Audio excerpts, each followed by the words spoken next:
Hi guys, it's Monica, and I am going to try to do a album tag. I was tagged by Louise Martin, and her tag said, you know, do your top 10 albums. And I don't know if I'm going to do 10, but I will tell you, because I'm kind of like older than maybe a lot of people on YouTube, I don't know.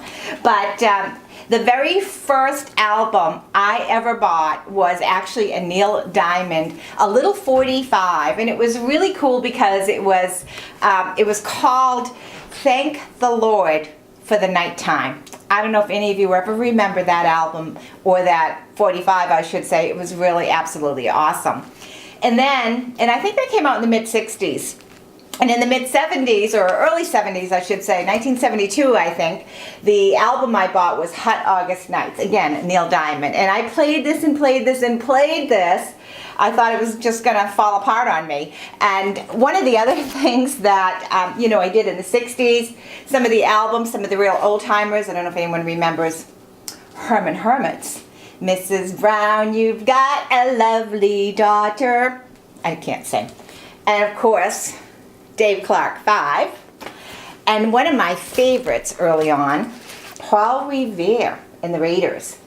I was absolutely, don't tell Jay, I was in love with Mark Lindsay, and I just thought he was adorable, and I love Paul Revere and the Raiders, and the Turtles. Oh my gosh, Happy Together. Anyone remember these old albums?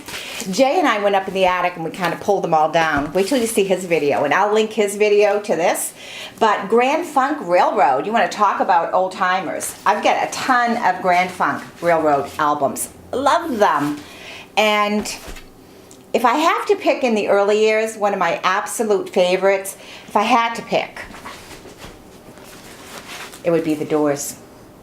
I was a huge, huge Jim Morrison fan. Absolutely loved Jim Morrison. I was totally devastated when he died. I was totally devastated. I think probably the impact of his death, and at that same, you know, in that era was Bobby Kennedy. But the impact of the death of Jim Morrison hit me harder than many of the other rock stars.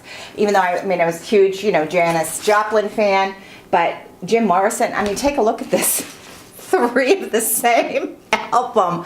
Jay and I were talking, how did we get 3? I don't know. One's his, one's mine. I don't know who the third one belongs to. But, so I lost count on the albums, but I got a stack of albums, a stack of them. Happy, happy memories. So, you know, being a child of the 60s, of course, what girl wouldn't have grown up and kept her first cherished Barbie doll? And this was my bubble cut. So here I am talking about albums and sharing my bubble cut in a bride outfit, because every girl dreamed of wearing that white wedding gown, right? So that's all I get to say about my albums. I'm still a music lover, and I still love all my old albums. I don't know what I'm going to do with them all, but I still have them all. See you later.